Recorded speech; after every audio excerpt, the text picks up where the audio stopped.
Hello there. I'm so glad you're here tonight. I am Kat Hobson, and you are listening to Fate Magazine Radio. This has been a big week. Y'all all know my best friend, my partner, and all kinds of, paranormal adventures, and just a good person, Lori Dorsey. This was the week that she went down and we worked in her condo for the first time. And I'm here to tell you that you find out how good of friends you are when you do that. We had the best time. It's on the Gulf Coast of Alabama. And so when we weren't busy busting a hump and, you know, cleaning carpets and cleaning walls and getting everything ready to, receive all the things that were going to be coming in, we I took her to play a little bit. I took her on a dolphin cruise. And for those who know me, you know that if I am in Gulf Shores, I am going to be on a dolphin boat at some point in time during my trip. And I think she thought I was nuts because I love doing that so much. But I mean, dolphins are a lot like humans, right? They communicate, they are interesting, and people think that they're just showing off, and I think they do a little bit, but basically they're cleaning themselves in the wake of these boats. But they're so fun. It's so cool to spot them, and it was her first time to ever do that. So she stayed in the middle of the boat where she could see on both sides, eye level. I get on the front of the boat and ride like I'm Cleopatra or something. Hey, Lori, I'm talking about you. But it was so much fun because those dolphins just showed out. And so that was a really good experience because she did so much, y'all.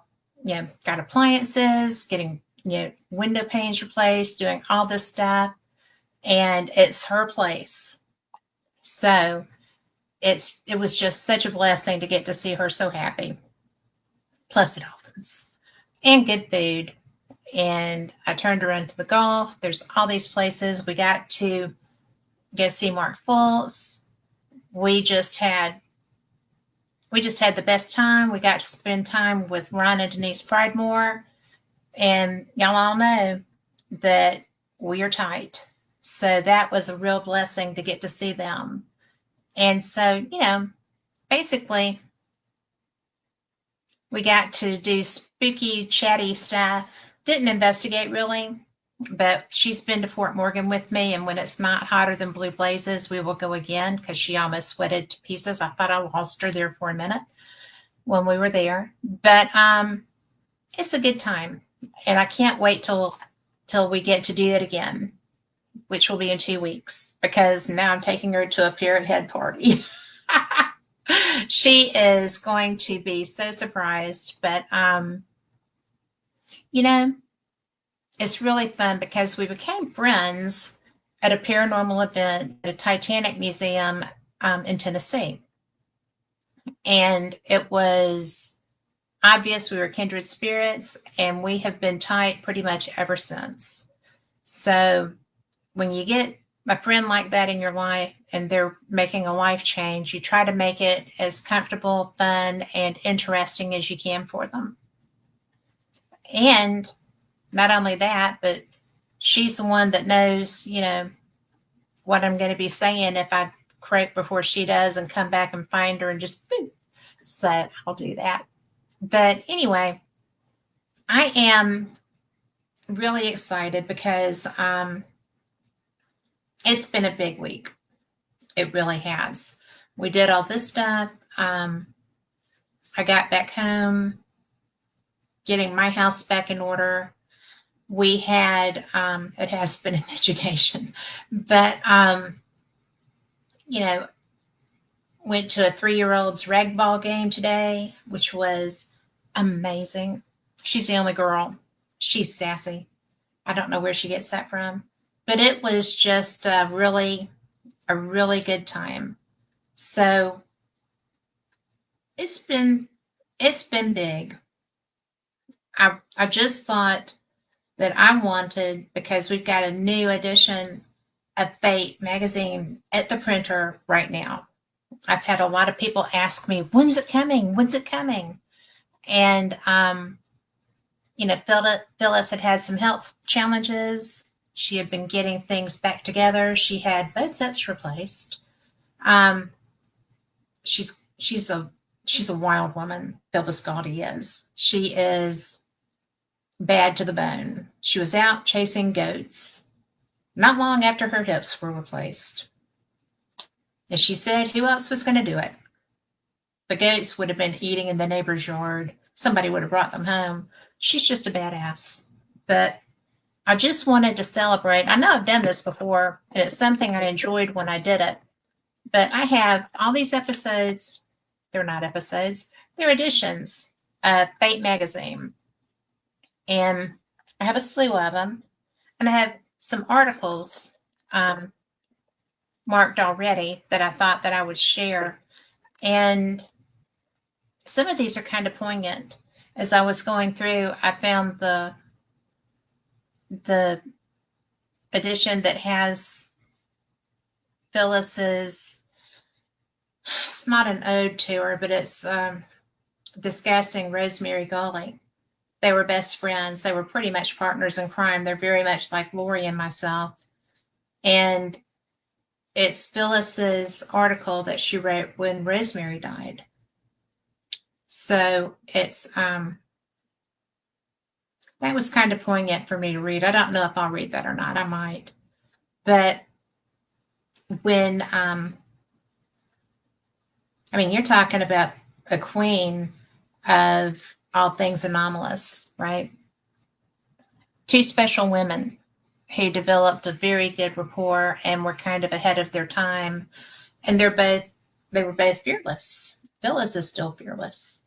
Phyllis will be fearless forever.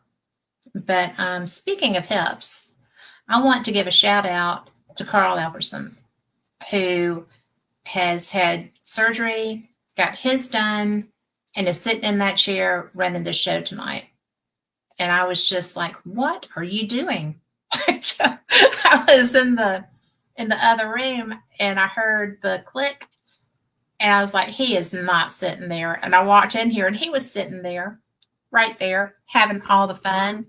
Probably not that much fun, but depends on what they gave him. So I just have to give a shout out to Carl because he's always amazing. He's a good friend to me and he's just a good human. And I can't wait to someday taste one of his smash burgers. I'm just going to put that out there. Now, these are not in any particular order. I was just going through and popping stuff in there. And y'all have seen some of these covers before because when I did this the last time, I shared these with you. And I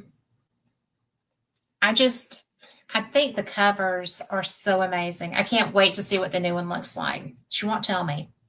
So I do know that the new one has an article by Rick McCallum, and he's going to get McCallum. Got to say that right. But and it's a good article. So y'all are going to have to get that when it gets out. I might share that with you after the new wears off. But in this one, this is January, February 2011. And ESP on the Moon was the primary cover. That's the graphic. And it also included the New Madrid earthquake. But the article that I picked out is something that I thought was kind of interesting. And y'all, I am going to read to you. If you don't want to hear my voice the whole time, I don't even know what to tell you.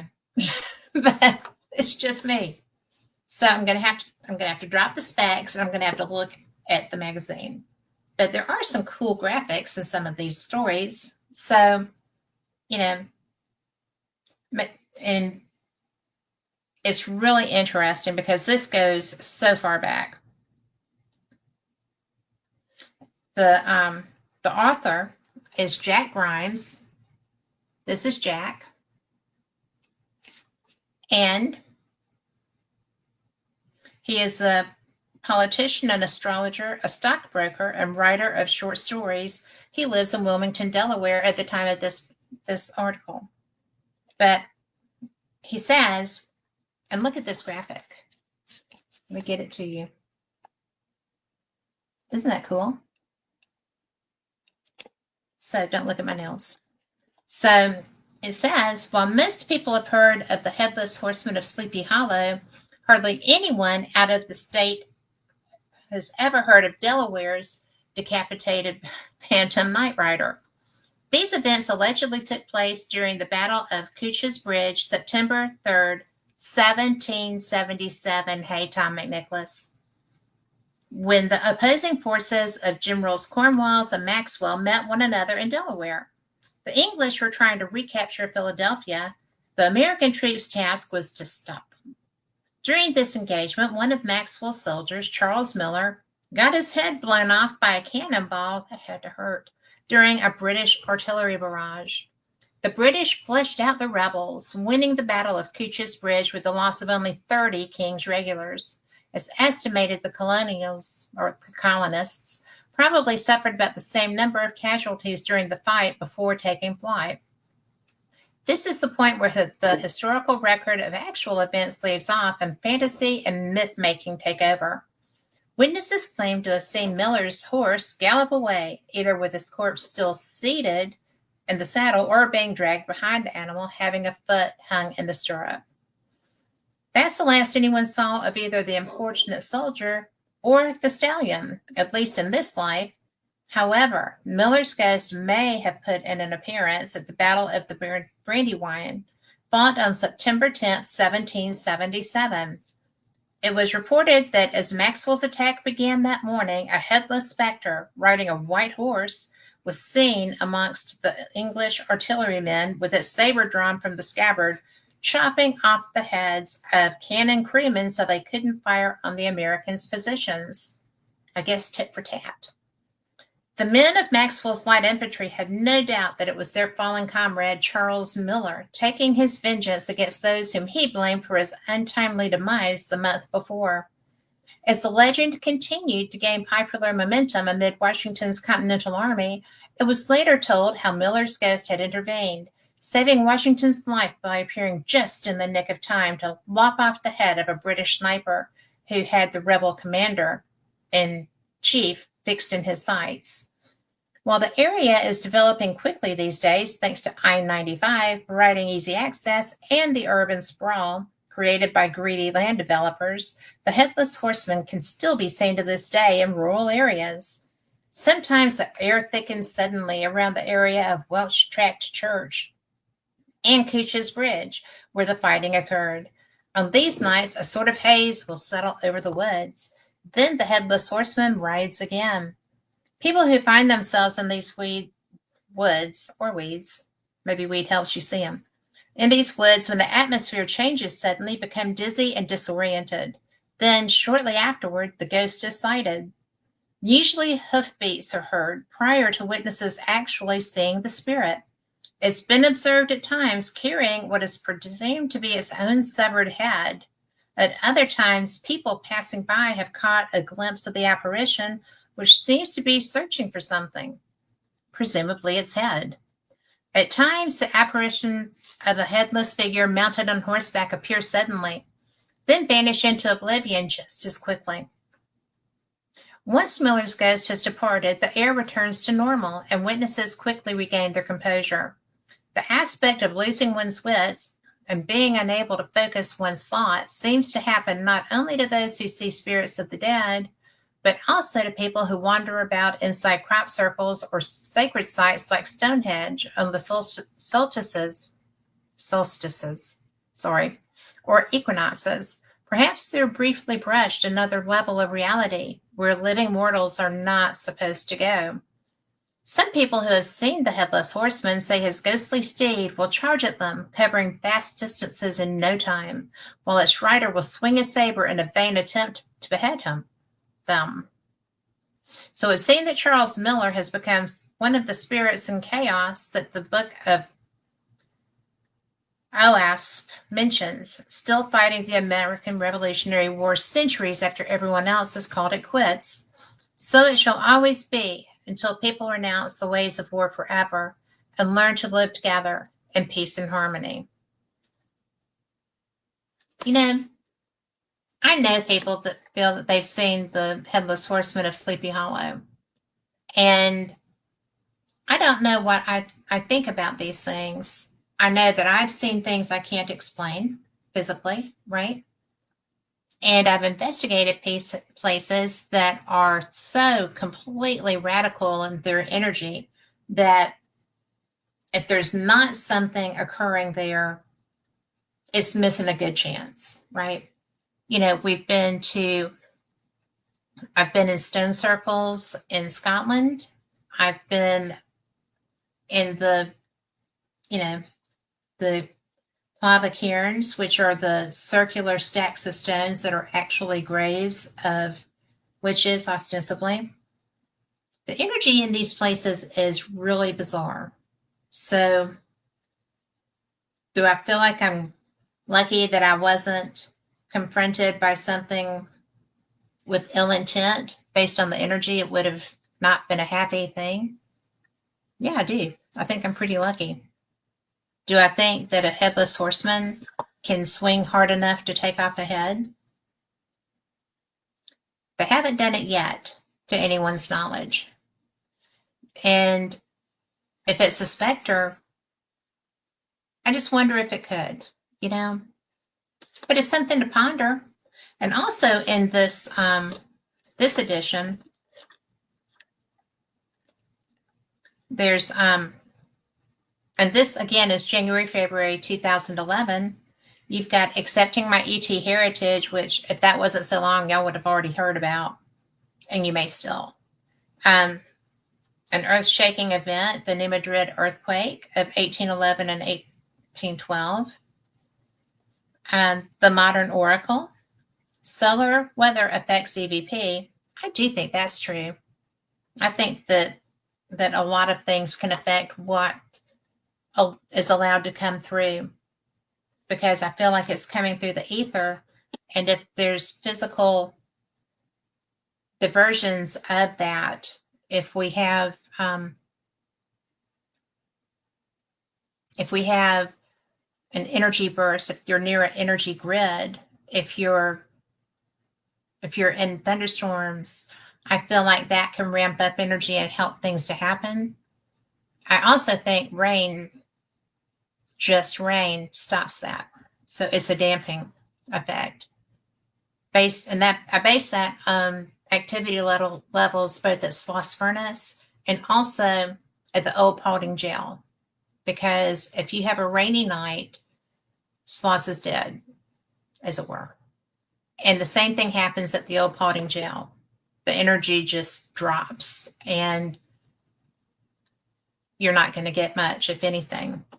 So just an observation of 20 years experience there, maybe more, a lot more. We're not going to go into how much. But The Practical Cryptid Hunter, and that's by Shepard Johnson. I think that's a great article. Polter Fairies, and that's, y'all know that happens. So then Surreal Estate, How to Buy That Haunted House, and Kathleen Clark wrote that. That's a good article. Thoughts in Space, a story of another headless horseman, which we just did, scalping in the Old West. It wasn't just the Indians, and it wasn't just the Old West. I do think some of that goes on now. I think it's gang related too. George Stathakis, Andrew Hind, and Maura De Silva. He went over Niagara Falls, smothered, and now haunts a theater. The Sheriff Who Was Not Wyatt Earp, and Long John Speaking. So, and we may come back to some of these because we do have a regular column, I See by the Papers, and that's Phyllis just talking on current events. And My View of the Unknown by Hilly Rose. I have some of those selected in another edition. Now, Tom McNicholas, I hope you are doing just as well as you want to. It's nice to see you there. And this is January 2008, and y'all have seen this cover. So let's see. There's too much light. Postergeist Attack is that article. People with No Brains. And actually, this was the 60-year anniversary. So, Lizard Gods of Hawaii, I'll read that one sometime. It's pretty cool. Now, this one is titled True Mystic Experiences. And it's looks like this is by Margaret Ree. And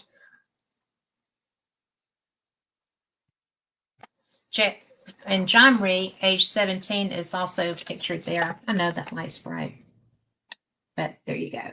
There they are. I believe this is written by Margaret. But the warning dream. I knew I was dreaming.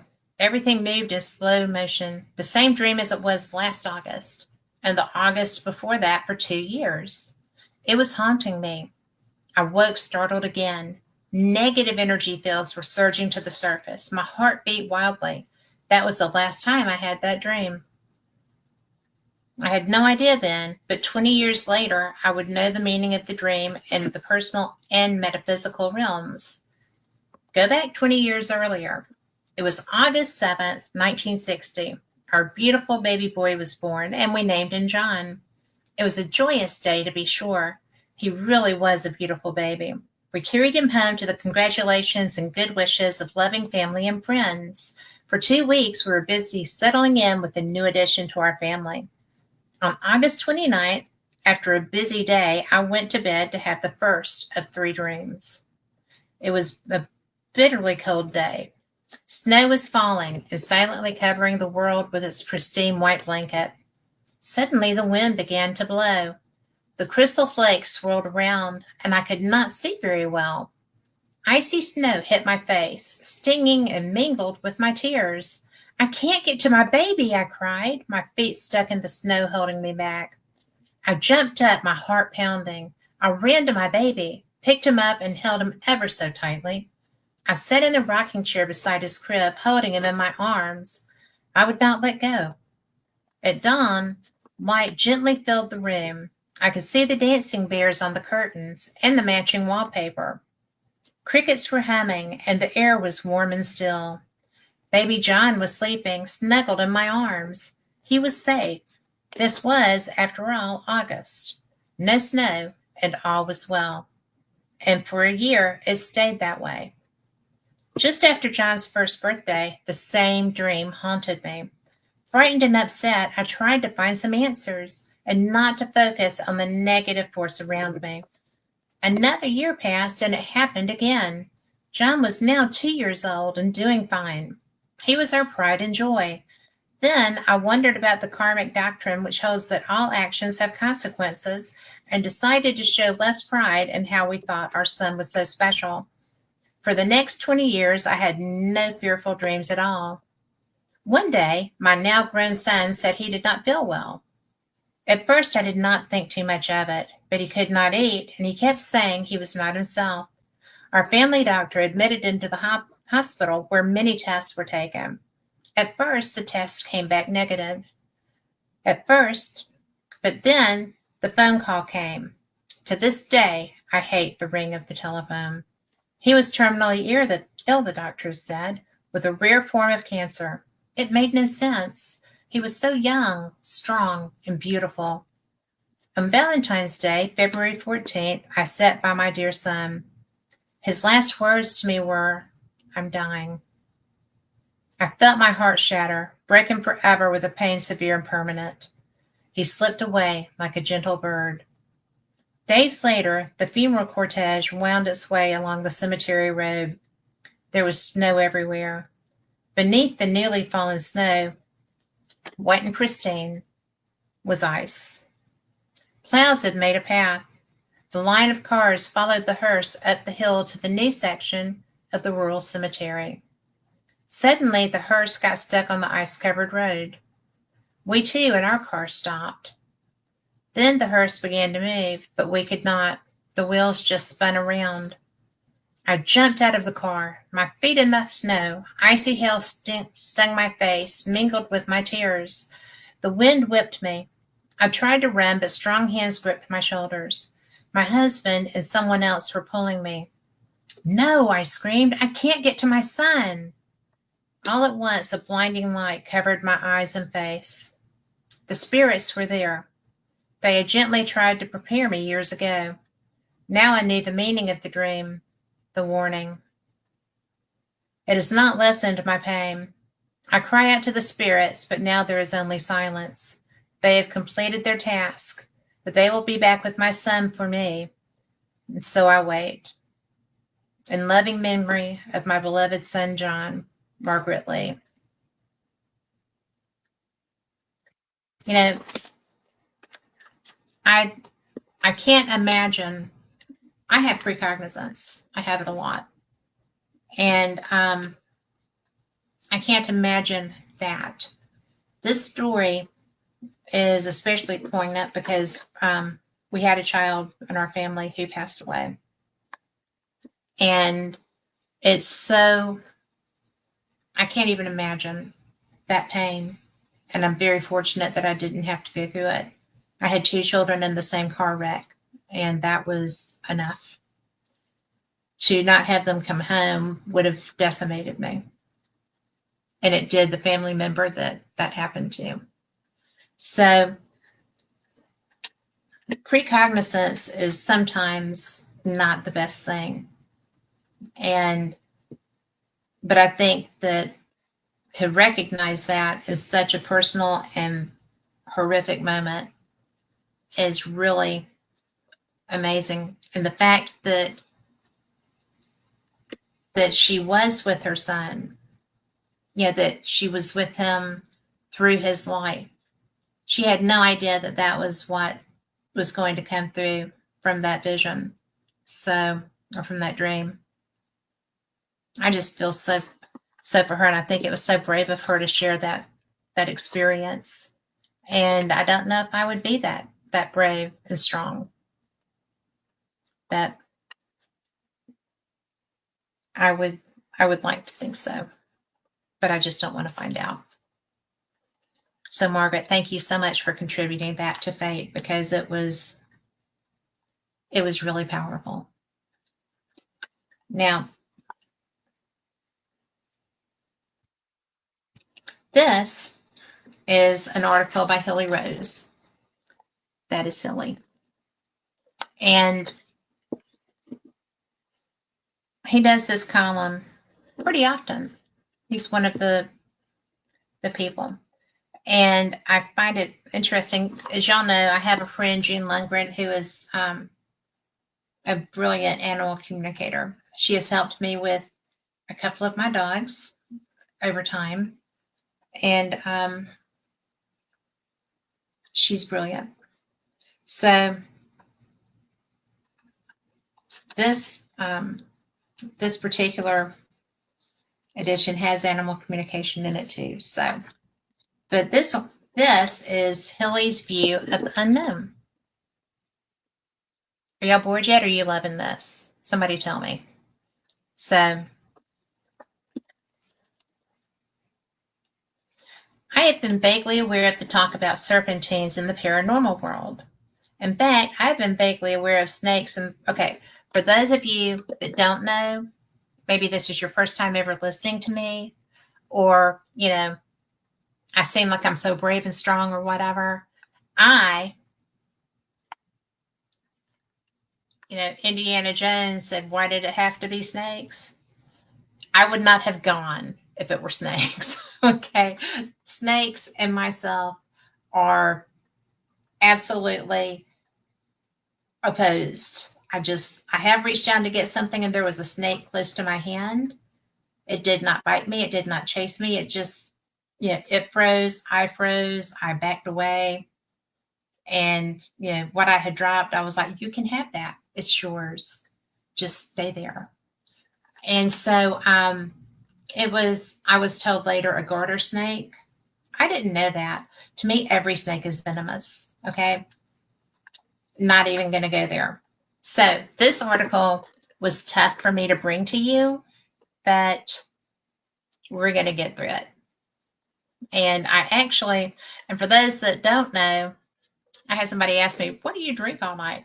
This is sweet tea. I'm Southern. It's what we do. However, I have been known to have other things in other cups, but this is my sweet tea cup. And I never drink anything that I shouldn't when I'm doing my shows, because I don't want to get silly and giddy. I don't know. Y'all might like that. It's just fun. So here we go with the snakes, okay? Lori, don't laugh. Oh, Tom, you don't mind snakes. Tom McNicholas is bad to the bone. I'm just telling y'all. So, and he's pretty cool. So, okay. I have been vaguely aware of the talk about serpentines in the paranormal world. In fact, I've been vaguely aware of snakes and the role snakes have played in the history of the world. I've known about snake charmers since I was a boy. I know shamans all over the world utilize snakes in their rituals and healing ministrations. I know people who say they have been abducted and the entities aboard the spaceship were reptilians. I know there were cults in ancient times that worshiped snakes. That is very true.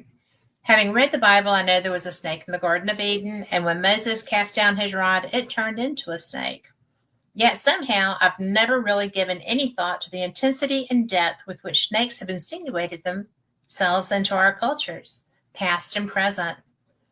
That changed when I interviewed English researcher Philip Gardner and read his book, The Serpent Grail.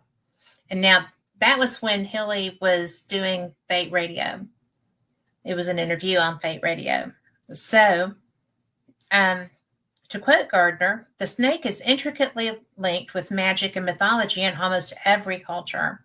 It is seen as the personification of wisdom and goodness. Don't buy it. It is the personification of evil, thus revealing its implicit duality. Snake worship is a worldwide phenomenon, which many experts believe can be traced back via India to earlier civilizations. The tales of snake worship are as ubiquitous in ancient and modern cultures everywhere, as are the tales of the Great Flood. We see snakes depicted in ancient cave scratchings, in religious paintings from over the centuries, and in literature that includes the Bible. Some even think the halos of the saints are symbolic of snakes. Not any saints I talk to. Snakes are also associated with the devil. The fact that they slither into and out of the earth gives rise to the thought that they are connected to the underworld. Many religions worship snakes in one form or another. According to Gardner, snake symbolism goes back through the Greek, Egyptian, and Phrygian, I said that wrong, cultures, and to this day, the Rosicrucians are the self-proclaimed inheritors of the wisdom of the snake. Much of this history is symbolic, and Gardner claims St. Patrick did not remove actual snakes from Ireland, but cleansed it of the snake worshippers. Going back there it is, that tongue. Here we go. Going back 6,000 years, Sumerians suddenly had a language that could be preserved on tablets, and just as suddenly, had skills unknown previously to men. Thanks to Zachariah Sitchin, who Phyllis Galdi got to interview, you can see it on YouTube. Studying these tablets, we are told ETs came down from the skies and gave this knowledge to the people. Many descriptions of these unknowns, sometimes called watchers, say they were reptilian in appearance. It also suggested that many mated with women while they were here. Is it possible then that we are all descended from reptilians? That is a very popular school of thought. Just saying. It brings to mind the research of Dr. Rick Strassman from the University of New Mexico, working on a U.S. government grant concerning the effects of psychedelic DMT. It would take that for me to play with a snake. Some of the volunteers saw clowns, some saw grays, and many others saw reptilians while under the effects of DMT. No suggestions were made to these volunteers beforehand. They simply reported what they saw while under the drug. In fact, it is not a bit unusual for people taking psychedelics of all kinds to report seeing snakes. Certainly, shamans around the world, including American Indians, will verify this. I'm not sure where our modern image of the Greys comes from, but I recently revisited Spielberg's Close Encounters of the Third Kind. The ETs look only vaguely like the benign Greys with big eyes. The friendly ET, and E.T. the extraterrestrial, is also benign in his visage. The E.T. on the cover of Whitley Strieber's book Communion, to my mind, is clearly serpentine in its visage. I don't know if I agree with that. I think he looks a lot like E.T. But I'm going to have to go back and look at that. Many artists have softened it over the years to make it appear more friendly. I should ask Whitley that. I think I might. Going back to summer, Gardner says a religious cult worshipped the serpent and drank its venom mixed with blood. They were cured of disease and their lives were prolonged. Chinese medicine has used snake venom for 5,000 years and today cures many diseases just as the shaman around the world have for centuries. Even our Western medicine is beginning to understand the benefits of snake venom in strengthening the immune system. It's also very good for thinning the blood, is my understanding. The venom does that. And some of them cause clotting. So, balance. King Arthur's court, real or imagined, was rife with snakes. The dragons of old were really snakes. Queen Guinevere was known as the Snake Queen. Can thousands of years of documented human history be wrong?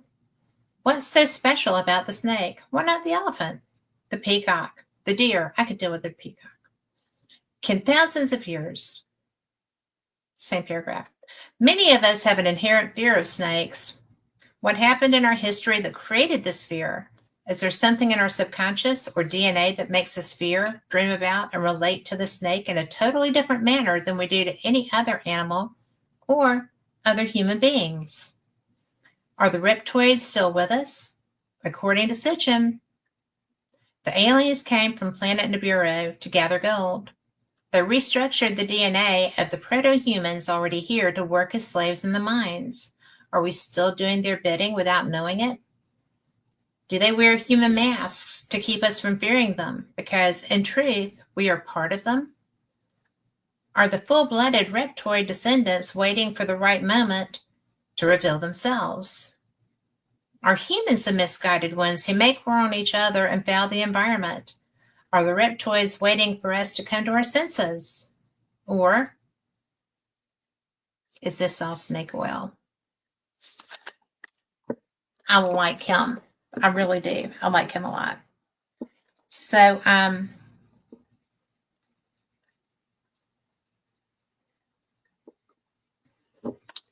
going to share this also from this edition.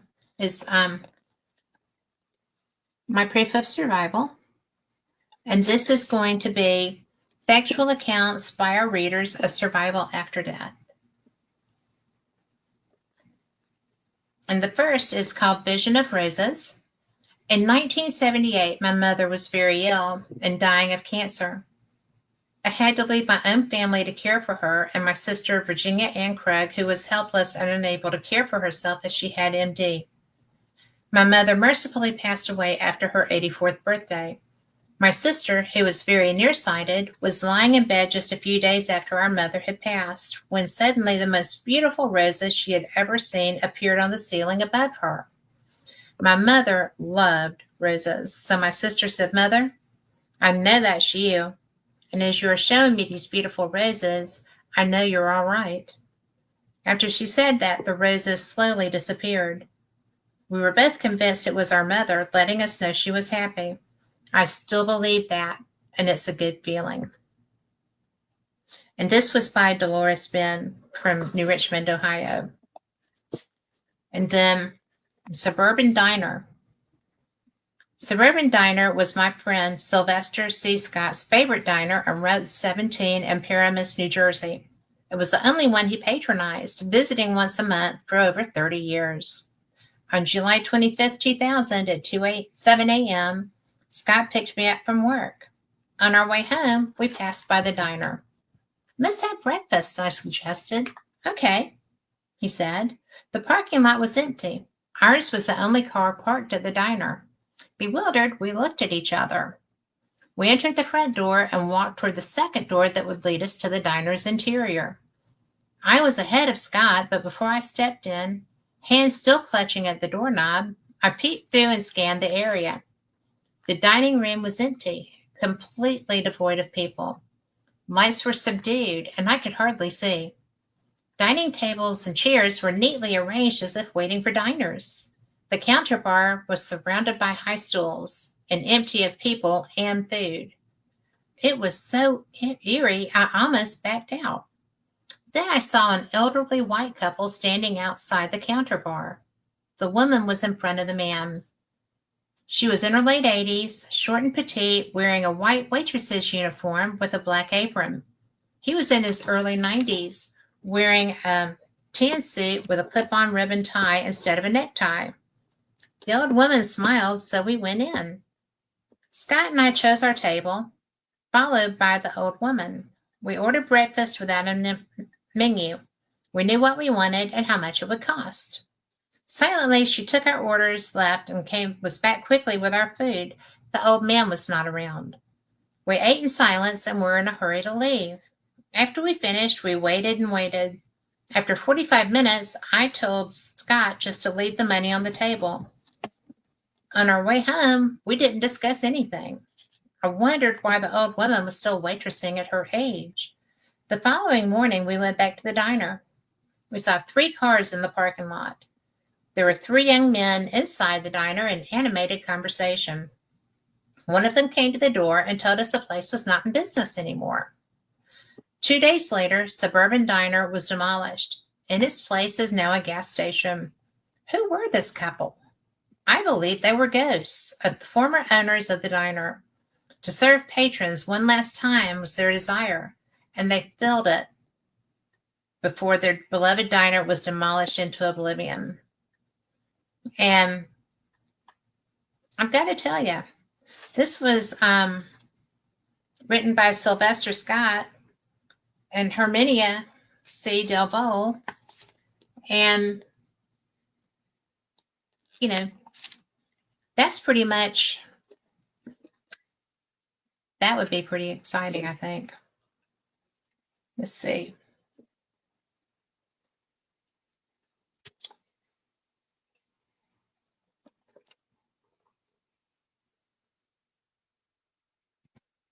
All right, this next one is written by Jack Tom Payton. That's him. And it's called A Promise Kept. See, this is why when I'm saying submit an article, submit an experience or a story, because Fate Magazine is made up of things written by people like you. I have an article that was printed. In fact, it should be in this next one that's at the printer now. Rick McCollum has an article. I mean, it's very cool, you know, to see your own experience printed. But it's very cool because I'm a paranormal investigator. I love to see things that other people have experienced, and that way I can ascertain if maybe that would apply to a case that I worked on, or if I come across something, I can just kind of look at it. But just good stuff, right? I like it. I think that I'm going to read something different. Because speaking of evidence, lack of evidence, absence, the amazing Godwin, well, there we go. Godwin is the columnist. So, and absence of evidence is not evidence of absence. I've heard that a lot lately from various quarters. It comes in real handy. One of the more recent uses of this saying has been by Donald Rumsfeld, but it has greater currency perhaps in paranormal and especially UFO circles. The last time I actually saw it in print, it was used by Stanton Friedman, and that's true. Ironically enough, the phrase seems to have originated with the late Carl Sagan, a leading skeptic. I don't believe he was using it to justify a belief in UFOs, however. He was probably defending the continuance of SETI. If he were aware of the uses to which quotation has been put, he would be gyrating in his grave. For a long time, it was very fashionable in skeptical and scientific circles to say that there is not a shred of evidence for something, usually something paranormal. Until I heard that, I'd been aware that the smallest unit of evidence is a shred. The other unit that comes to mind is the mountain. That's true too. It used to be common among atheists to say that there's not a shred of evidence for God or for any sort of survival after death. In that case, I suppose it depends on what you mean by evidence. The atheist meant scientific evidence of the sort that can be verified by repeatable experiments. Never mind that God doesn't work that way, or that material evidence is meaningless when dealing with transcendental concepts. You want evidence? Well, the heaven and earth are full of his glory. Aside from that, there is not a shred of evidence outside the Bible for many of the events, people, and places that it mentions. However, Sagan perhaps inadvertently came up with an irrefutable counterargument to the shred statement. Absence of evidence is not evidence of absence. Quite true. But what is? This cute little aphorism means that you can assert anything you like, no matter how off the wall it will be, and no one can disprove it. In some cases, your assertion may indeed be true. So what if no acceptable concrete evidence exists that this planet has been repeatedly visited by extraterrestrial spacecraft? You'd think that sometime during the years, during the millennia, that this planet has been visited by someone would have discarded an alien Kleenex at least. But no, there's nothing. But absence of evidence is not evidence of absence. Yet, however appealing it may be to resort to this wordplay, and however undeniable it may be, it is no argument at all. Sure, UFOs may exist despite the absence of any acknowledged hard evidence. But what about the little orange men who dwell in your commode tank? Don't see them? Well, absence of evidence is not evidence of absence. Maybe they're there after all. And I'm going to tell you that I have had a very interesting conversation with the man who runs SETI, Seth, about that topic. And the man who runs SETI does not believe that we are visited by craft. So it's interesting. Last time I talked to him, I was like, did you see anything yet?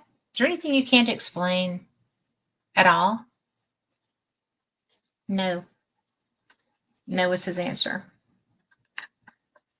So now this is another Godwin article, but this is a little different. Okay. Y'all know Janice Carlson, who does our New Year's predictions every year, right? She's brilliant. She's a great psychic. She's a great human. She's really one of the nicest and neatest people I've met through this job. And I've met a lot of cool folks. But this is the Amazing Godwin. The Amazing Godwin from Spirit. He's coming from the other side. Let's see what this says. You want to? You knew I was going to do that if I found that. So, Phyllis Goldie, describe what happened when you realized you were dead. David, part of my spirit stayed behind with you as spirit matter. Subatomic matter can be in two places at once. It was my home, and part of me has never left it. Who did you first see on the other side? Guide? Anyone you know? The first person I saw was my mother. She was smiling. I wasn't sad about anything except perhaps no longer being able to be physically on Earth for you and Fate Magazine and our staff and friends. What did you do then? I rested and got reoriented, met with friends, relatives, and pets on the other side. I am my higher self. Were you aware of time as we perceive it on Earth? Time is not the same in the afterlife. We have to use Earth clocks to remind ourselves what time it is on the part of the Earth our loved ones are on. What level of theosophy are you at now? 2, 3, 4? I guess using that classification, I'm on 3. Not much emphasis put on that with me by the powers that be. They seem pretty happy with how evolved my soul is. It is rated by one's sense of connection, love, and generosity with others. Some spirits here have flunked that test and need to work on evolving themselves. It's either that or they get sent back to Earth or another planet to learn these lessons the hard way. Okay, before we go any further, David was Phyllis's life partner. And so being able to have this conversation really mattered. And I can't believe the openness and the sharing that she's doing here. But she is that woman. Just going to put that out there. What was your life review like? Not a life review per se. Some more evolved spirits ask you how you feel you did in physical form. If they disagree with your assessment, they'll let you know. And they'll let you know why they disagree. A program may be put into place to help you evolve. They haven't put me in any program, so I guess I made the cut. David is smiling as he says this. I do volunteer to help with various angel missions on Earth, but I'm not required to help. It's in my nature to volunteer, especially when people or animals are suffering. Such missions are spiritually fulfilling, but take a lot of energy to carry out. David also says, the next ice age will not happen suddenly. It will happen gradually as the polar vortex keeps falling south. That would be an example of when spirits and angels are needed by the people on Earth. So I think that he found out. And, there's so many people. I did not know David and Phyllis as a couple.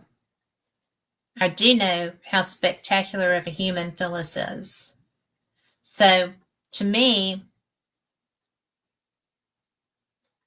it doesn't surprise me that she would reach out to David and get information like that, or that he would give it to her. But I do find it funny because so many people, before they do this, before they cross, kind of poo-poo life after death. I don't think he was really poo-pooing it, but you need proof. You need solid evidence. Seth needs solid evidence that there's UFOs, and his job is running SETI. It's interesting. Seth would not be running SETI if he were not hoping, if he did not have a feeling, perhaps. But he swears that he's not had anything to make him think that they're out there. I don't see how that's possible. So I know that we've had communication that nobody could explain. Just interesting. And in fact, he told me just to call him up and he would come on. I think I'm going to do that. Y'all want to do that? Because he knows that I'm like, how is that possible? How do you not know? I think that's fun. So anyway, here we go. This is one of my favorite editions. I think it is so pretty. And it's one of my favorite covers. There's a lot of my favorite covers. I like everything. There we go. I just love angels. This contains angels, H.P. Lovecraft, Anunnaki. I love the Anunnaki. There's also an article in here by me, Winchester House. So I read that to you last time. Now, I chose this article by Steve Smith. Can you hear it now? And that's him. I hear beyond the range of sounds, said Thoreau. So, that's his quote before he starts. It was in June 2021 that the 13-story Champlain Towers South condominiums in Surfside, Florida collapsed, killing 98 people. In a New York Times interview, Eliana Monteagudo, a 64-year-old woman who got out alive that night, attributed her survival to a voice she heard in her head. "Run," it said, as she saw a crack moving down from the ceiling of her apartment. As she slipped on a dress and sandals, the voice went on to say, "Don't waste time putting on a bra." She blew out the candle dedicated to the Virgin of Guadalupe, the Indian maiden who is a patron saint of Mexico, grabbed a few essential items, keys, a purse, and pills, and fled. Mrs. Monteagudo did not hesitate to share her experience despite the stigma sometimes attached to hearing voices. Ms. Monteagudo's story reminds me of an incident reported by Brian Clegg, 1955 and still going, a science writer who is generally skeptical of anything related to psi. When he was 12 and attending a camp on an island off the coast of Scotland, an emergency arose, which required his best friend Paul to be back at camp. But Paul was running on the beach. When Brian caught sight of him, Paul was at least 100, this is going to be, says years, it's yards, away, much too far to attempt to reach him with a shout. As Brian tried to catch up to his friend, he felt a stick in his side and stopped. At the same time, Paul turned and ran back to where Brian was standing. Paul said, "I heard you shout, 'Stop, Paul.'" But what Paul heard was only in his head. In this case, Brian's unspoken words seemed to be telepathically conveyed to Paul. How can we explain these auditory hallucinations? Clearly, the examples I have mentioned aren't manifestation of an illness such as schizophrenia. Hearing voices sometimes has another explanation. In some cultures, hearing voices is considered a gift from on high.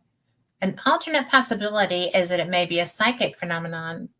In a survey of 17,000 people in Great Britain, almost 10% reported having at least one similar experience.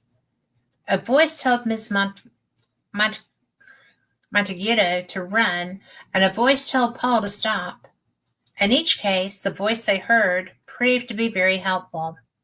These kinds of experiences are fleeting, so they would be difficult to study in a laboratory setting.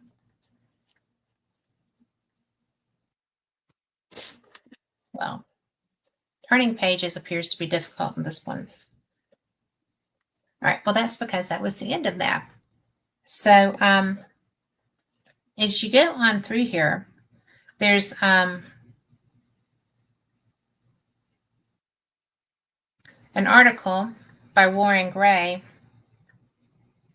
that depicts a plasma strike on the Columbia. And I do recall that. But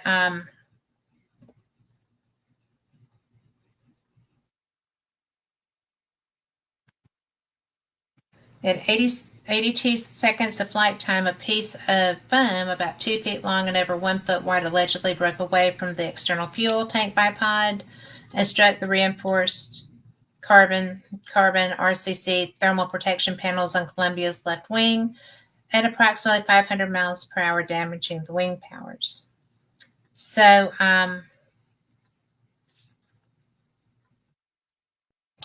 this is an interesting article that I'm not going to read on here because the Columbia is very fresh to me for other reasons. Now, this is actually pretty fascinating. And I know I've shown you this. Robert Schoch at Göbekli Tepe, Earthquake Predictions. There you go. And I would have loved to have interviewed him. He had passed away before I became aware of just how cool that would be. I didn't know of his work until about 10 years ago. But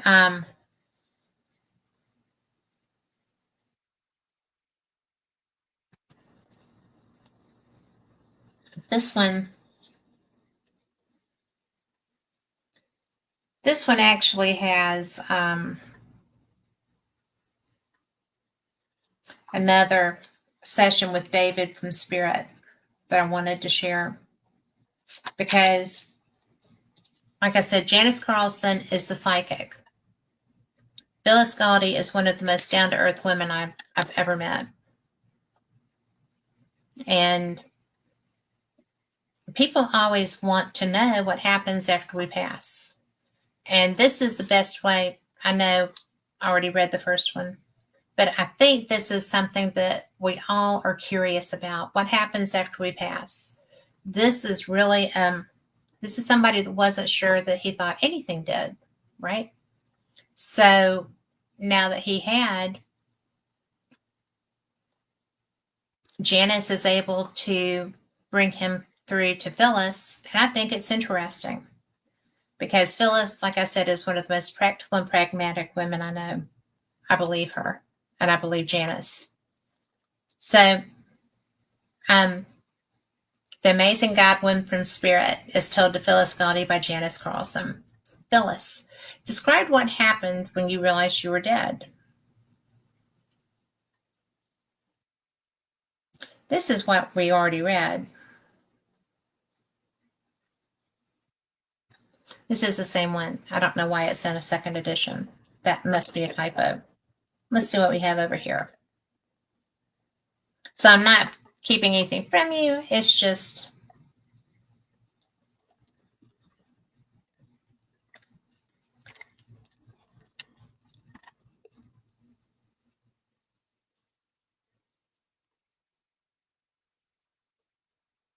this is an article by David.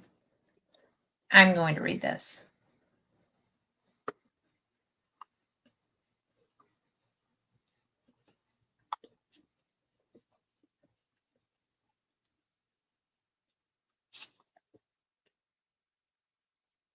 Okay.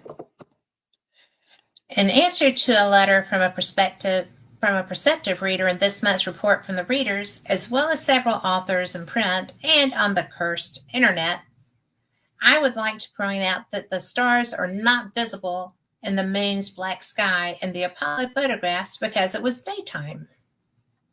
The sun was shining brightly and drowning out the light of any stars.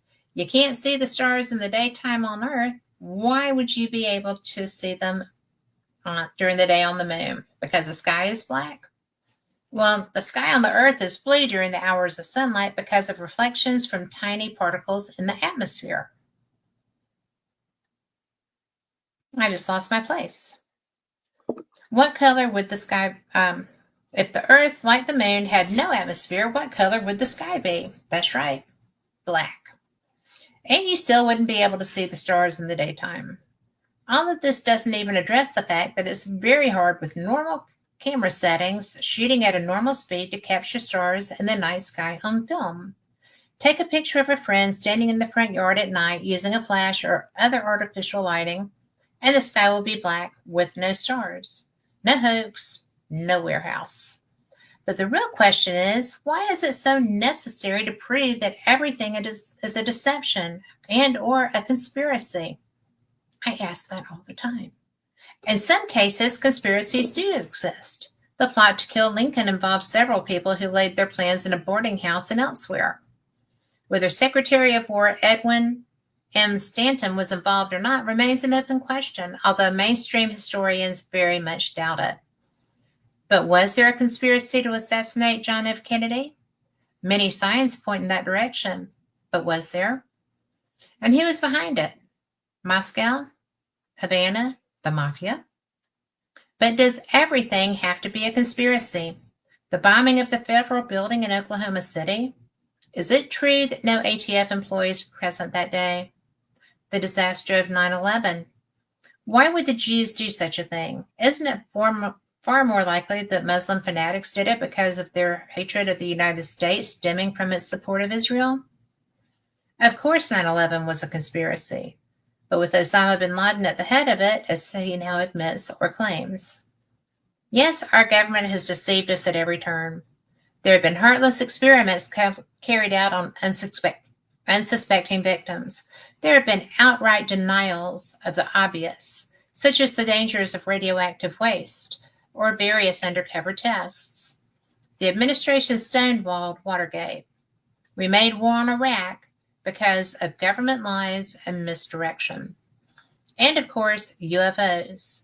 Author and TV personality John Greenwald Jr. has proven conclusively, with documents obtained from the government itself under the FOIA, that the public has been consistently lied to for the last 60 years. Trust no one. And he knew all that before he was on the other side. I mean, I can go for days on UFOs. I can go for days on conspiracies. But I just love that. I really, really love that.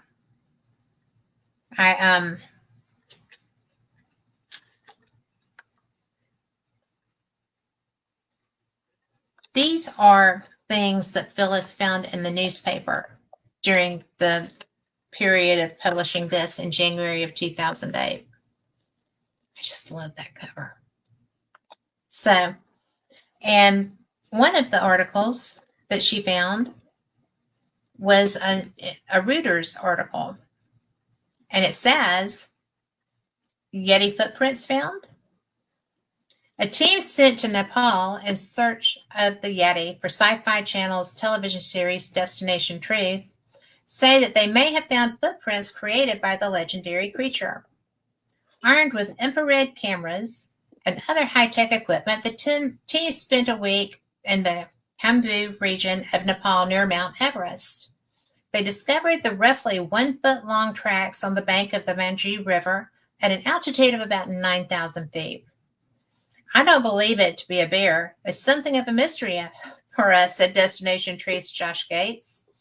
Josh said the giant footprints found on sandy soil were relatively fresh, some left 24 hours before we found them.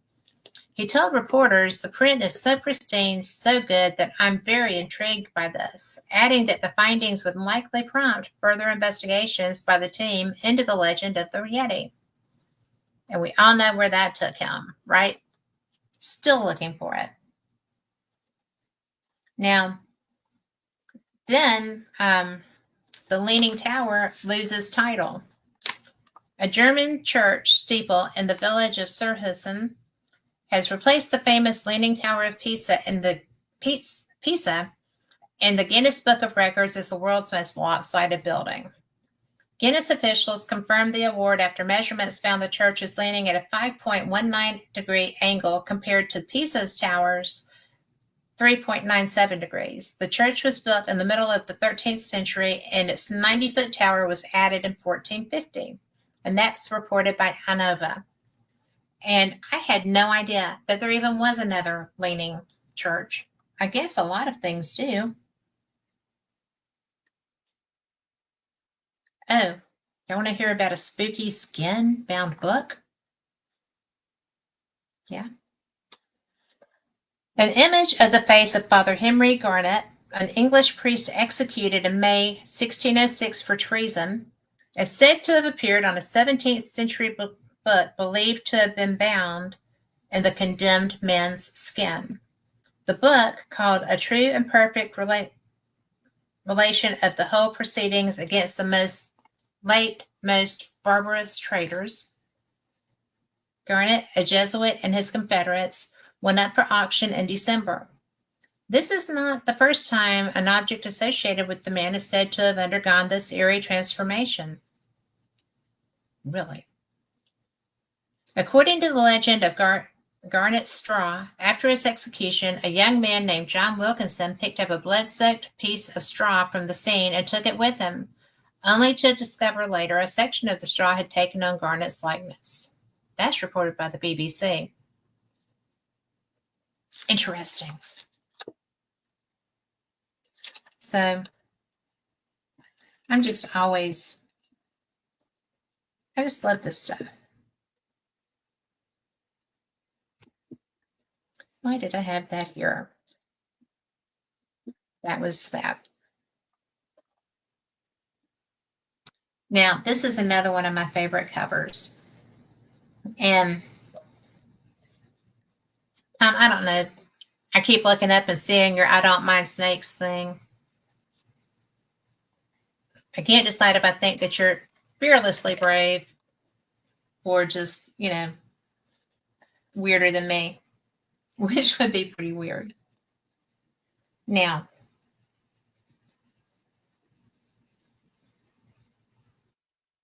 this is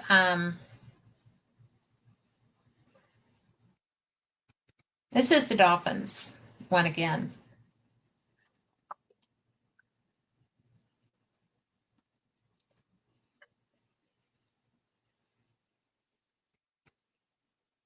This is a different, The Amazing God One from Spirit. And it's about dolphins and water and other stuff too. Are you ready? We asked David, okay, and this is again, Phyllis asking the questions, Janice channeling him. We asked David about dolphins from his perspective, and he said that they're horrified at the shape our oceans are in. I have heard the bottom mile of our oceans are so polluted there is no life there and everything is dead. He said no, but we're certainly headed that way. He said the people he communicates with on the other side often live near rivers and lakes. Water has a magical quality in the afterlife. He says that it helps connect souls like ribbon wrapped around a package. He said there are oceans up there with fish, whales, and dolphins. Growing up in North Dakota and now living in Minnesota, I was curious about the weather in the afterlife. Does it snow? Rain? Is it cold? Does it storm? Are people ever uncomfortable? David said, when you're in the afterlife, you're in a place where the weather is always sunny and perfect. But if your soul is evolved enough, you can travel to any sort of weather you like, any season you want. Think Star Trek's holodeck. I like that idea. David said he hasn't seen anyone who is physically uncomfortable, but he says some can be emotionally uncomfortable if they have karmic work to do, sort of like an AA meeting for those who have some maturing to do or need to review their actions on Earth. It's mainly nice in the afterlife, but there are still goals to strive for. Our souls are always evolving. If people in the afterlife need drama in their lives, our earthly life conflicts provide it. There can be respectful debates and sometimes are sent back to Earth for do-overs. That makes sense. I asked if David had ever gone out into outer space and seen aliens. He said he's not gone out into space yet, but he might like to in the future. Again, any planet you might want to visit can be simulated, so why leave the comforts of heaven? He mainly studies aliens through holographic files. They keep to their own kind, he says, and they don't like to be stared at or studied any more than humans do. That's an interesting perspective. Some of them are public speakers, and he has listened to one of their presentations, but it was pretty much an 001 class, boring in its simplicity. He laughed and said, maybe they think we're too stupid to grasp anything more complex.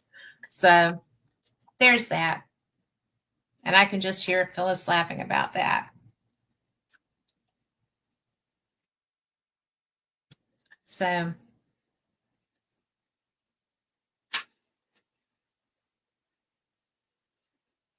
this is the one that I had wanted to read. UFOs and Ghosts. And y'all can't see that. Good graphics. There's always good graphics. Let's see. Yeah, this isn't bad. UFOs and ghosts. What is the connection, if any, between ghosts and UFOs? We, the human Perceivers, we're the connection. By Diane Tessman. Question 1. Are ghosts a phenomenon of the past? By definition, ghosts should be in the past, being perceived by fellow humans there. Think of a street in old New Orleans around 1800. Women scurry around in long dresses, carriages with horses rattle by, and at the dock, slaves are unloading cargo. Watching the unloading is a beautiful brown-skinned woman in simple clothing, head wrapped turban style. She seems troubled.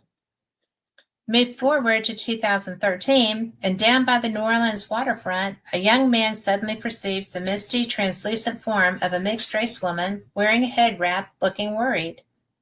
This would be a typical ghost sighting. Often the ghost is from a turbulent, colorful period of time, and often the ghost is unhappy.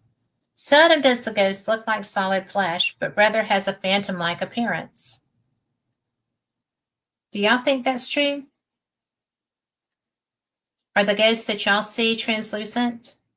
Or obviously not real? Hello, Ghost Magnet. Love to you. All right, question 2. Are UFOs a phenomenon of the future? We don't know what time UFOs are from, let alone their origin. But in another 100 years, humans may have flying craft which nullify gravity, rather than operating aerodynamically like our current airplanes. Therefore, our craft will be able to stop suddenly, make right-angle turns, and maneuver in ways that airplanes cannot. So, when a man steps out for a smoke in 2014 and suddenly spots a UFO, we assume the UFO is physically present in 2014, hovering above this man. Instead, what if this man had actually perceived a future event, just as the young man who saw the ghost in New Orleans was seeing the past? Question 3. Does the perceiver influence what is seen? One of the most bizarre premises of quantum theory states that by the very act of perceiving, the observer affects the observed reality. Researchers at the Weizmann Institute of Science recently conducted an experiment demonstrating how a beam of electrons is affected by the act of being observed. I'm familiar with this. The experiment, headed by Professor Mordechai Heilblum, revealed that the observer's influence on what actually takes place increases with the amount of observation that occurs.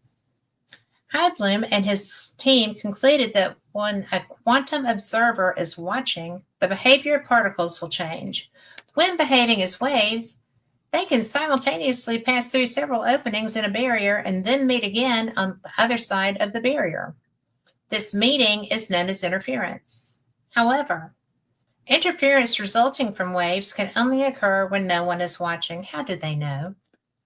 Once an observer begins to watch, the picture changes dramatically. If a particle can be seen going through one opening, then it's clear it didn't go through another opening. In other words, when under observation, electrons are being forced to behave like particles and not like waves.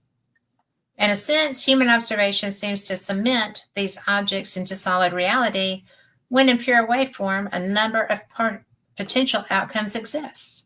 It may be that few people have an ability to change perception more than the rest of us. This might explain such things as why some people have seen multiple UFOs through their lifetimes. I'm going to tell you, that one, yes, and holographic, yes.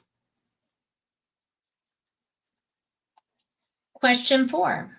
Oh, this is good. Is human perception affected by the Doppler effect? A quick reminder of what the Doppler effect is. There are 2 Doppler effects. One that deals with sound, which is commonly heard when a vehicle sounding a siren passes and recedes from the observer. The received frequency is higher compared to the emitted frequency during the approach. It is identical at the instant of passing by and is lower at the recession. The second Doppler effect, dealing with light and motion, is slightly different from the sonic variety. A celestial object moving towards us shows a blue shift, Doppler effect. and a celestial object moving away from us shows a redshift Doppler effect. Is it possible that ghosts and UFOs also involve electromagnetic anomalies, the distortion of light as it usually acts and at times then dilates? A window opens in the past or the future. What do you think, oh great ghost magnet? Tom, Lori? I don't know what I think of that. This is good. You should know this one, Michelle. When we spot a ghost, do we perceive the past through a peephole in time? Let's assume that most of the time we are standing in the center of the Doppler effect. We perceive neither through the perception of the red shift nor the blue shift. We are the normal dot in the center. This is what we call present. It's a reach to think we're normal.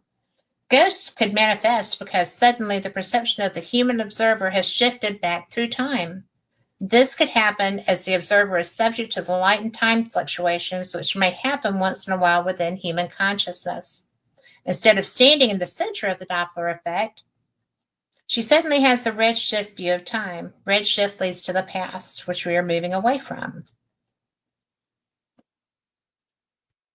That's an interesting concept. When we spot a UFO, do we perceive the future through a peephole in time?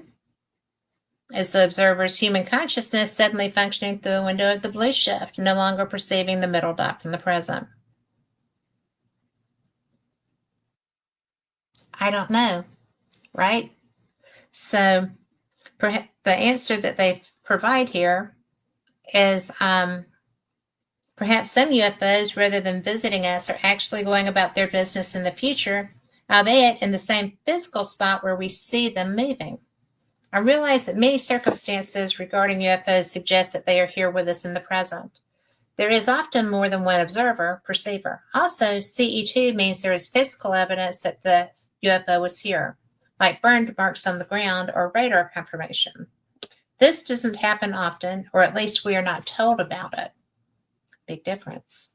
However, in a number of reports, UFOs simply leak out as if a peephole into somewhere else just closed. Perhaps the UFO is simply going about its business in some other time. And in these cases, some fluke of space-time allowed the observer to perceive non-temporal events. I don't know. Good to see you. And thanks for being here. Much love to you too. Now, why do ghosts usually belong in the near past and not to the cave days? I don't know. That's actually interesting. I've never seen a ghost that was from farther back than I knew about, to my knowledge. I'm trying to remember. I'm pretty certain that's the truism. I have not seen something whose attire I didn't recognize or perceive as something historic in my period, or in my educational background, as far as Native Americans, workers in plants, and that would be part of the history of the location they were in.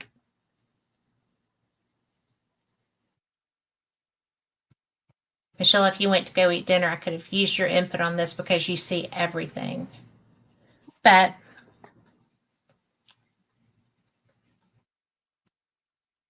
how often does someone see ghosts trudging from Africa to Europe as part of the early migration in which humans moved out of Mother Africa? How often does someone see a Neanderthal getting ready to throw a spear? Not often.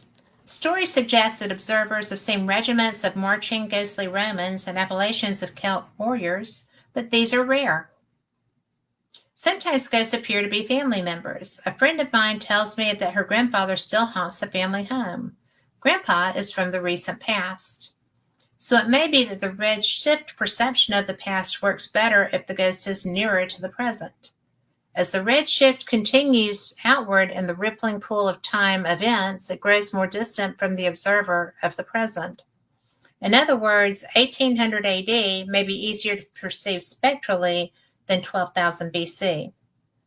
Who knows if the UFOs we spot in a blue shift of perception are from a few hundred years or 2 million years in the future? Well, now I have questions, right? I love things that make me ponder and have to go and do some more research. I'm going to be doing some more research. Is the connection between UFOs and ghosts simply the phenomenon of time itself? Lori, you've been doing some research on this. Maybe not directly under that title, but you're seeing some of this. So UFOs shift perception to the future while ghosts shift our perceptions to the past. 99% of the time, we stand on the dot in the center called the present. Is human consciousness subject to the quantum physics of the cosmos? Why would it not be?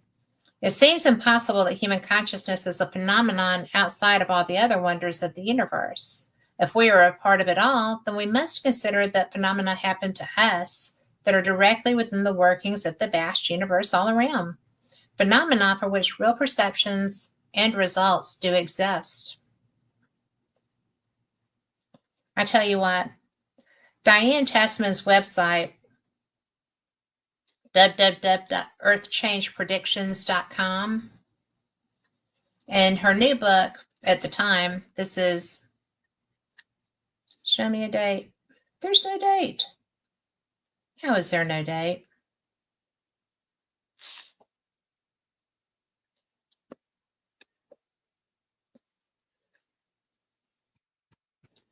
Of course.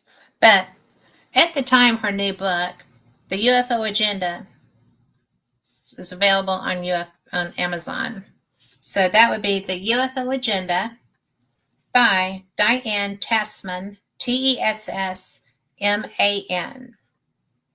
earthchangepredictions.com. I love stuff that's provocative. I think that it's so much fun. Drives me crazy when I don't know exactly what's going on with that. And there's an article in here by somebody that I think is one of my favorite authors. He's one of my favorite people. And his name is Micah Hanks. And I've interviewed him. It's been a while.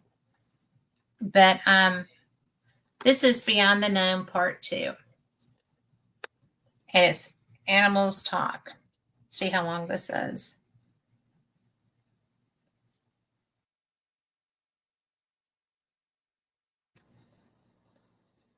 This is an older edition because this is back when Micah was an editor for Fate and was doing the Gralien Report podcast. So I'm going to read this because I think it's fun and I know Micah and it's bound to be interesting. So this is Animals Talk, ? So what does the fox say? In evoking this annoyingly popular meme, we find beyond its feather-brained exterior that it bespeaks a very meaningful question indeed. Do animals speak? And to what depth does their communication resemble that of humans? Okay, I have dogs. My dogs do communicate with me. They do not speak like humans. They do. The dogs I have now are, one is a full Aussie, the other is an Aussie golden mix. So, and they do communicate. They communicate with each other very well. The question is age-old, and similar anthropomorphisms have emerged throughout the years of a variety of mediums. One princely pop singer famously asked us to consider what it sounds like when doves cry. And though it remains debatable whether animals of the avian variety are capable of showing emotion through the release of tears, there seems to be little doubt that other animals do it. Consider the baby elephant who graced many a newsstand in recent months after it collapsed into tears once its mother had rejected and attempted to trample it. Even more recently, a similar case that involved an Indian drug lord who had kept an elephant captive for several years told of how the animal purportedly wept tears of joy upon its release by activists. As they neared, the animal, sensing his imminent release, seemed to begin weeping in response to the presence of his liberators.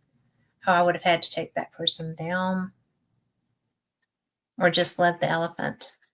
The innately human act of anthropomorphism is something that is less often deeply considered than its incidence alone, and thus an entire host of silly insinuations have been made over the years regarding things that animals purportedly do, whether or not their conscious decisions about these acts are legitimate.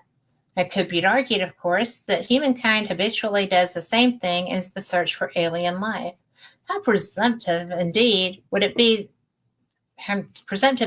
we would project our values, ideas, and evolutionary traits that govern our sensory view of space and time on beings we have never met and which may have evolved to interact with matter, or the absence of it, in vastly different ways from you and me.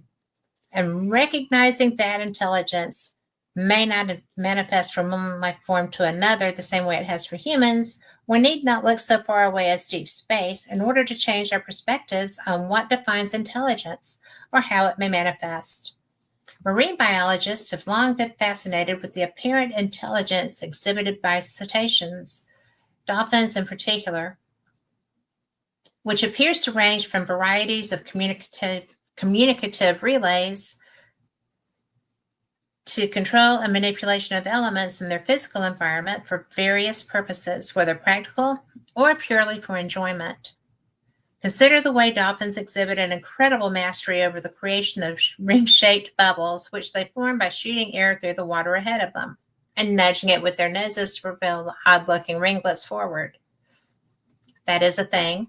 And he says, if you haven't seen this, I would strongly recommend doing a search online for dolphin bubble rings.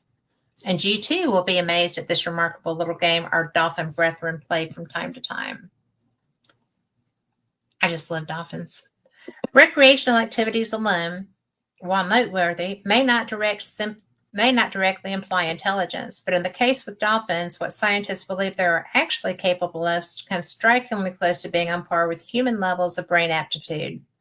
In a study overseen by Lori Marino of Emory University in Atlanta, brain scans conducted among dolphin subjects using MRIs can determine that relative to their body size, their brains are quite large and structured for self-awareness in much the same way that facilitates emotions in humans. Similar complexities were found to exist in the neocortex region of the dolphin brain as well. Over the course of dolphin evolution, the animals have gone through decreases in body size that are proportional to increases in brain size. Additionally, somewhere in the neighborhood of 50 million years ago, the necessity for enhanced communications between members of their species led dolphins to even further increases in brain function. In many ways, dolphin evolution has mirrored our own, as the long lineage of hominid species leading up to humans of the present day have relied less on overall physical mass and more on a big brain to survive. Dolphin brains are 5 times larger for their body size when compared to other animals of similar size, Marino told Live Science. In humans, the measure is 7 times larger. Not a huge difference. Obviously, this statement isn't meant to undermine either species. It underscores the many similarities between us. Yet, perhaps we shouldn't remove the larger cetacean species from the discussion entirely, as it has been surmised animals the likes of the blue whale, our ocean's very largest, may literally carry out a function some have likened to being engineers, whether or not they go about this entirely in what we would call an intelligent capacity. Writing for Wired earlier this year, author Katie Collins discussed how the presence of whales and of all things their excrement serve a unique role in regulating our oceans. In a process known as whale pump, the creatures feed at depth, then release fecal plumes near the surface, which in turn provide nutrition for plankton. Because of the vast distances whales travel, they help to circulate and distribute nutrients only found in certain areas of the ocean more widely. Even in death, they provide food for species on the ocean floor, many of which survive solely on sunken whale carcasses or whale falls, as they're more poetically known. Who would have thought, considering mankind's dependence on ocean life, that not just oceanic ecosystems, but humans also could benefit from the leavings or maybe even the excrement of our world's largest cetacean species? It seems obvious that we should view these animals with reverence, whether or not their role here constitutes intelligence on par with our own mammalian kindred.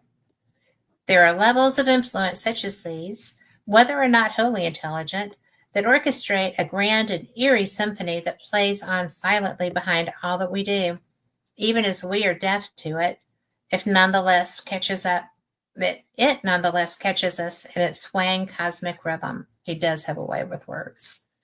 Small organisms are essential to life in the sea, but they are not the whole story, said Joe Roman of the University of Vermont. In the same line of thought, perhaps humankind would do well to consider the ultimate role it plays within the life cycles on our planet and whether our actions make a comfortable impression on other species in our midst.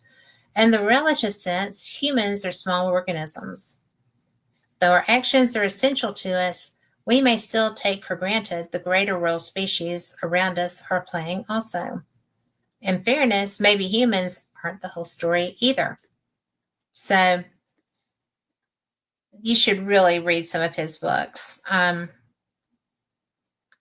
The two that are listed here are the UFO Singularity and the Ghost Rockets, and you can go to micahhanks.com to get more information on him. He's absolutely fantastic. Definitely a good human. Let's see.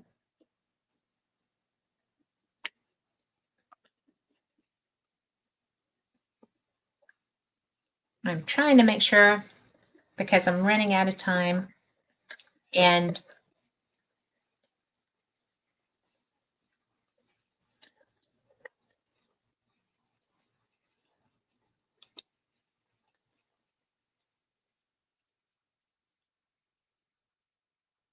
okay, this is kind of personal for Phyllis, but I've mentioned to you that she and Rosemary Ellen Gully were very tight, very good friends. And I only got to meet Rosemary a couple of times, and I was so impressed with her because she was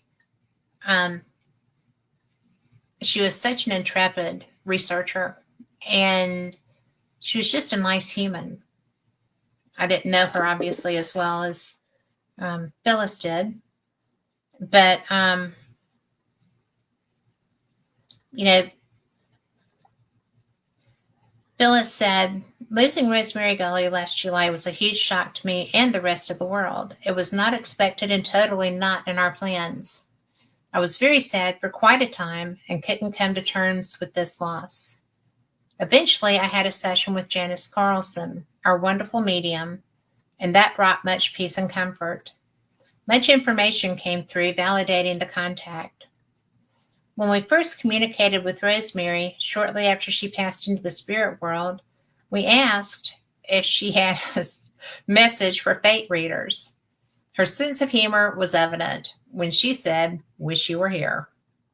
She said that she is available for answering questions regarding her books now that she has a broader understanding and even better perspective of the spirit side. The latest message from Rosemary for fate readers is, don't let your political affiliation stop you from taking care of the climatic health of our planet. Janice Carlson related that another friend and departed colleague, David Godwin, meets Rosemary at least once a week for coffee or drinks. They also watch movies together, mainly sci-fi. Did you know you'd be doing that in the afternoon? About once a month. They have a similar sense of humor. He said Rosemary has more friends in heaven than he does. Then he laughs. I think he means she's more likely to socialize than he is. He prefers quiet study and space exploration. It sounds like life goes on the same in the afterlife, just in a different frequency. Another message I received directly from Rosemary is to be happy.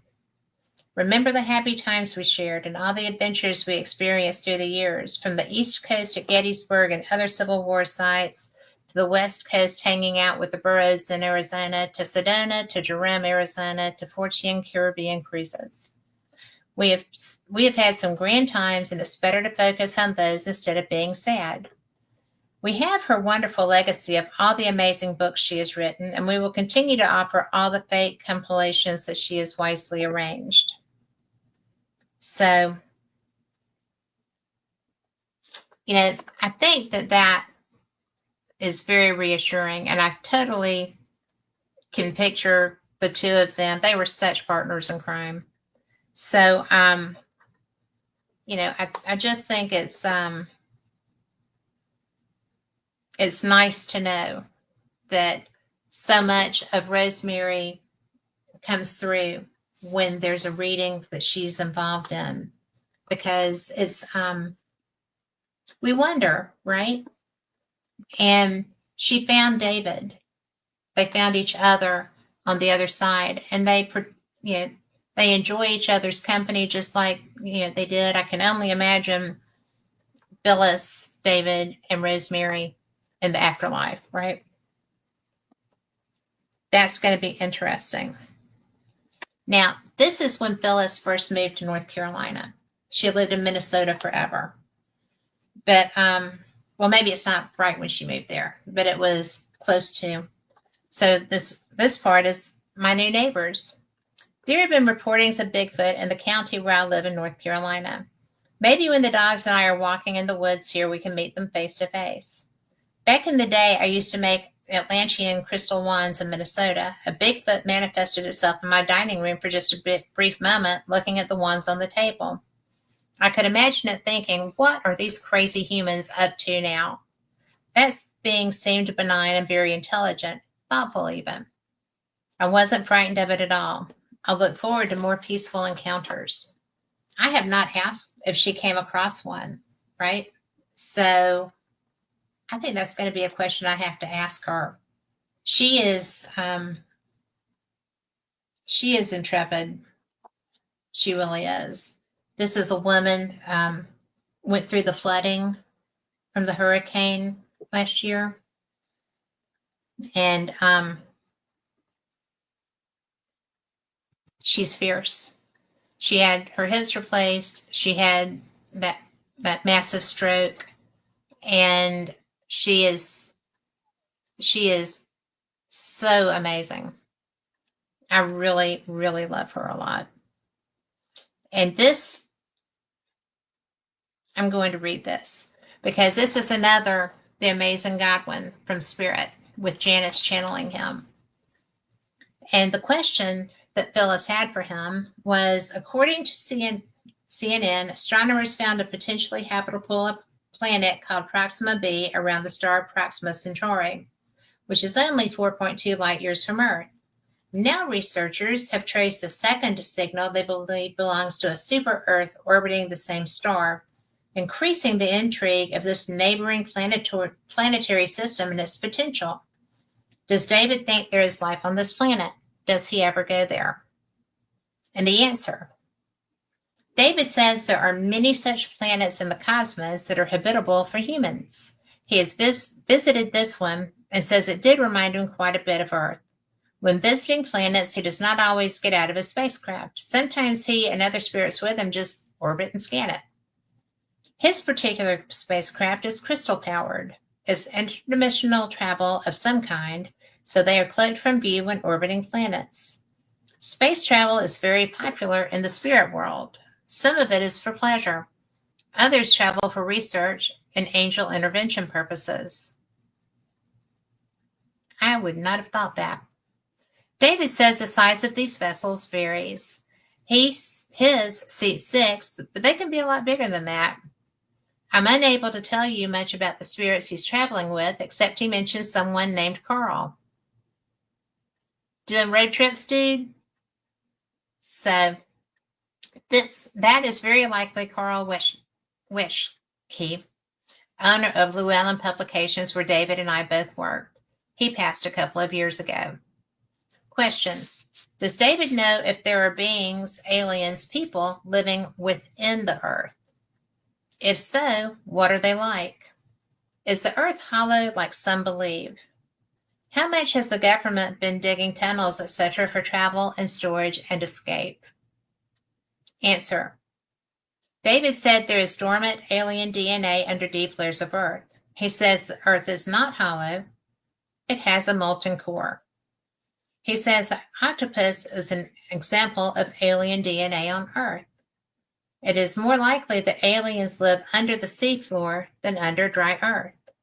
There are many underground networks. They are located under government buildings and military bases. They are built for hiding, storage, and escape. David meets Rosemary at least once a week for coffee or drinks. They watch movies, sci-fi, about once a month. So he confirmed what Rosemary had said. And, one of the things that I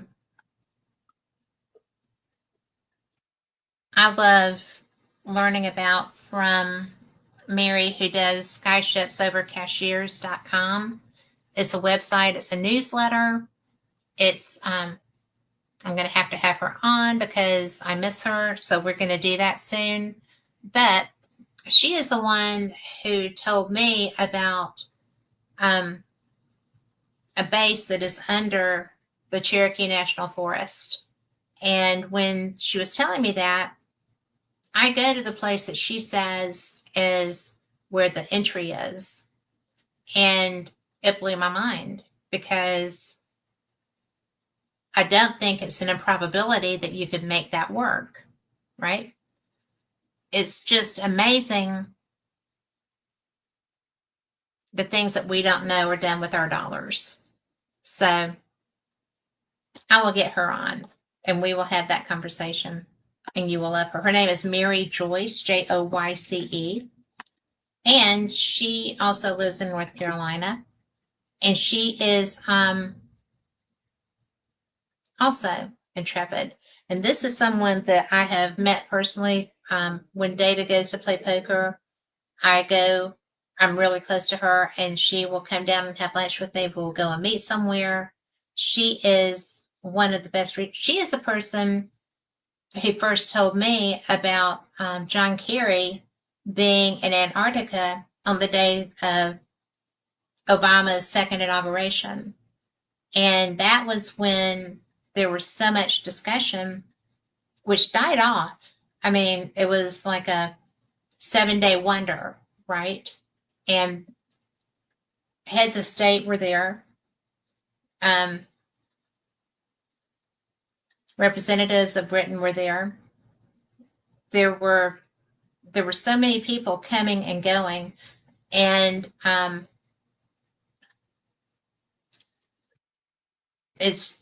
you should Google that.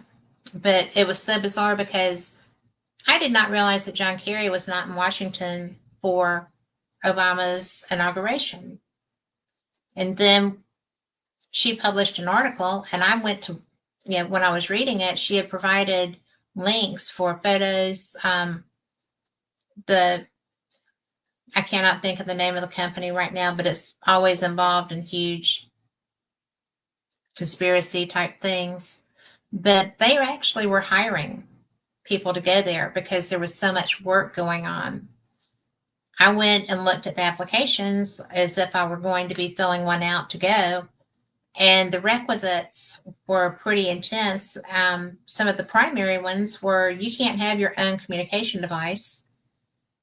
You will not be communicating with family and friend over anything except for their communication systems. They had set up like little Quonset huts to live in. And I mean, it's a great gig if you were into that. It was something that I really didn't expect to find all this information. And the company, I will find it and post it on my Facebook. But it was cool. But if you will go and look at skyships over Cashiers, CASHIERS.com. That is a great website, and she has so much conspiracy information.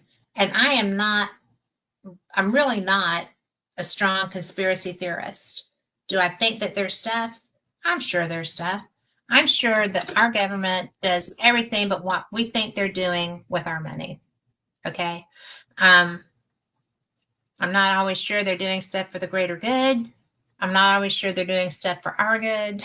I mean, I am very skeptical. I am such a libertarian. I just am like, if you're going to take my taxes, take care of people that need it, take care of women and children, take care of the sick, and keep our roads and hospitals going. We're good. Don't send it to other places until everybody here is taken care of. And so, but I do want everyone taken care of. But I just think we don't need to be the only country doing that. It needs to be a group effort. So anyway, I digress. But so when I found Mary's website, and I found her years ago, probably 5 or 6 years ago. And like I said, we've broken bread together. She's not a nut job. She is one of the nicest people. She's very, she's got that mindset. Like my husband is very analytical, very math brained, very, da, da, da, da. I'm just kind of like, whoa, we're having fun.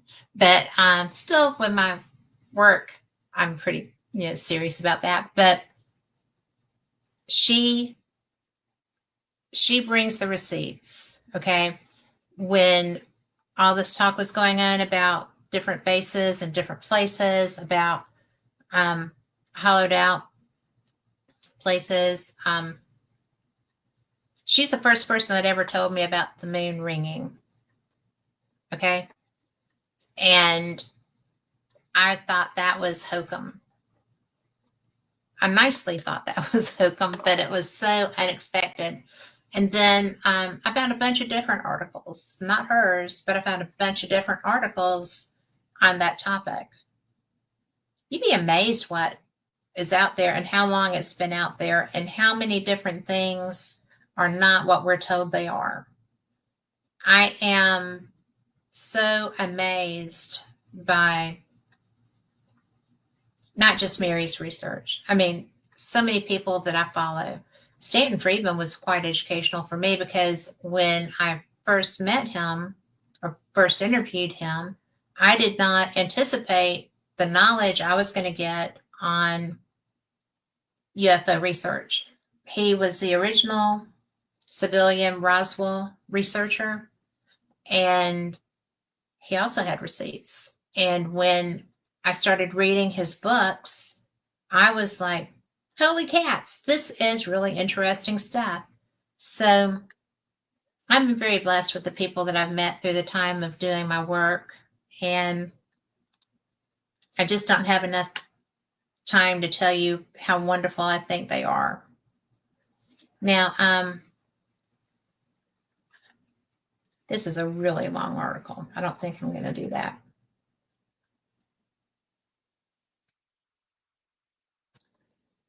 And I think that one sounds gross, and I don't want to do that. It's like, The Haunted Berengaria Hotel. And this is by Richard Powell. And Richard Powell is amazing. Now, this has got a neat picture.